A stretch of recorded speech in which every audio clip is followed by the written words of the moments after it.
with the chapters we are also focusing on the grammatical concepts of each and every chapter, and in the chapter number 1, the savior of mankind, we have discussed adjectives over there, and for the discussion of adjectives we have also discussed the pronouns as well. In this chapter we came across a very important topic, that is kinds of pronoun, which is very important to grammar and your creative writing. So students, first of all we are going to define or we are going to revise our concept of pronoun. What basically pronoun is? तो pronoun वो word है जो हम noun की जगह noun को represent करने के लिए इस्तेमाल करते हैं. If you remember that कि pronoun is a word which is used in place of noun. For example, he, she, it, I, we, you, they. इन सब वर्ड्स के जरिए हम नाउन को रिप्रेजेंट करते हैं. किसी भी सेंटेंस में रेपिटेशन को अवॉइड करने के लिए हम लोग प्रोनाउन को यूज करते हैं. So students, kinds of pronoun में हम डिस्कस करेंगे कुछ काइंड्स को वन बाय वन. सो पहली काइंड है हमारे पास, फर्स्ट टाइप है पर्सनल प्रोनाउन की. Personal pronouns are used as a substitute for a person name. कि हम पर्सनल प्रोनाउंस को एक किसी पर्सन के नाम के बजाय इस्तेमाल कर सकते हैं. There are two kinds of personal pronouns. हम पर्सनल प्रोनाउंस को भी फर्दर दो हिस्सों में डिवाइड कर सकते हैं कि सब्जेक्टिव पर्सनल प्रोनाउंस और ऑब्जेक्टिव पर्सनल प्रोनाउंस. अब हम इनको यूज कैसे करते हैं?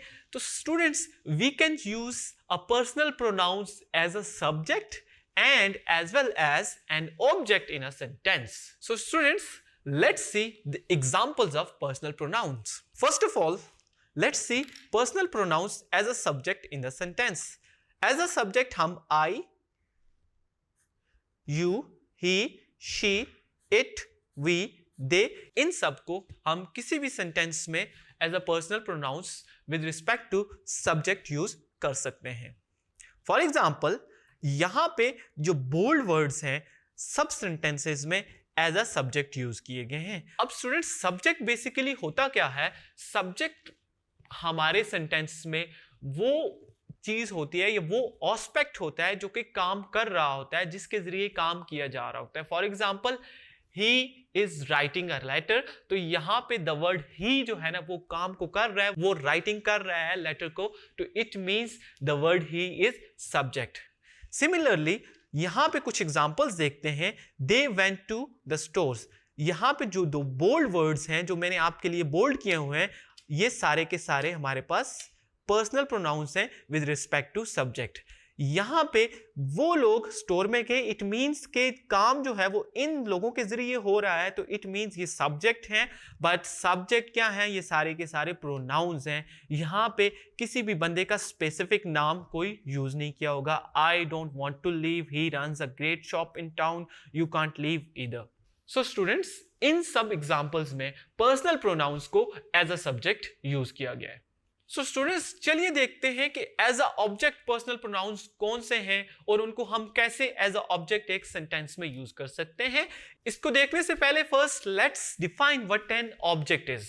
किसी भी सेंटेंस में ऑब्जेक्ट वो होता है जिसपे काम हो रहा होता है. For example, I am eating an apple. यहां पे ऑब्जेक्ट क्या है? एप्पल है जिसपे काम हो रहा है, यानी मैं जिसपे काम कर रहा हूं.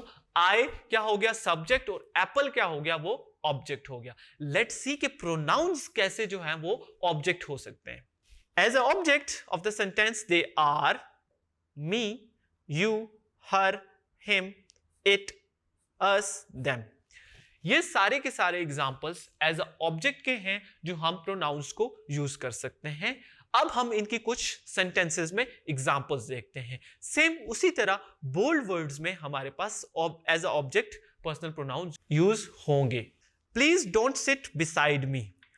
अब यहां पे एज अ ऑब्जेक्ट हमने मी को यूज किया है. Go talk to her, object. Mary put the gift under it, object. Don't look at them. ये सारे के सारे words as a object of the sentence यहां पे यूज किए गए.